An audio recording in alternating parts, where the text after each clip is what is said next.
সম্মানে থেমে যাওয়া শতক, লাভার প্রতি শ্রদ্ধায় নিজেকে থামালেন দক্ষিণ আফ্রিকান ব্যাটার। ক্রিকেটের মতোই অনিশ্চিত ক্রিকেটারদের মন, কখন কি সিদ্ধান্ত নেবেন তা বলা কঠিন। কখনো খেলোয়াড়ের জয়ের জন্য জীবন বাজি রাখেন, আবার কখনো কারোর প্রতি শ্রদ্ধা দেখিয়ে নিজের কীর্তিকে পিছিয়ে দেন। লাভার প্রতি শ্রদ্ধা জানাতে বিরল সিদ্ধান্ত, এমনই এক ঘটনা ঘটিয়েছে দক্ষিণ আফ্রিকার এক ব্যাটার। এক রানে থেমে গেলেন নিজের সম্ভাব্য ডাবল সেঞ্চুরি ইনিংসে। কেন থামলেন?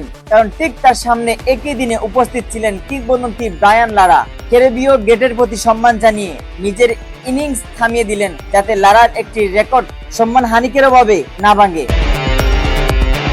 এই গল্প এখন কেবল ঘটনা নয়, এক কাব্য।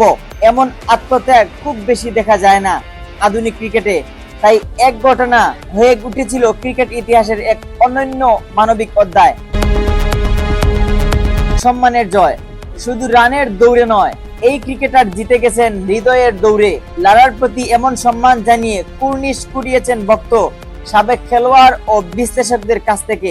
ক্রিকেটে এমন গল্পই মনে করিয়ে দেয় খেলাটা শুধু ব্যাট বলের নয়, হৃদয়েরও। Mahmud Yahya, CS news.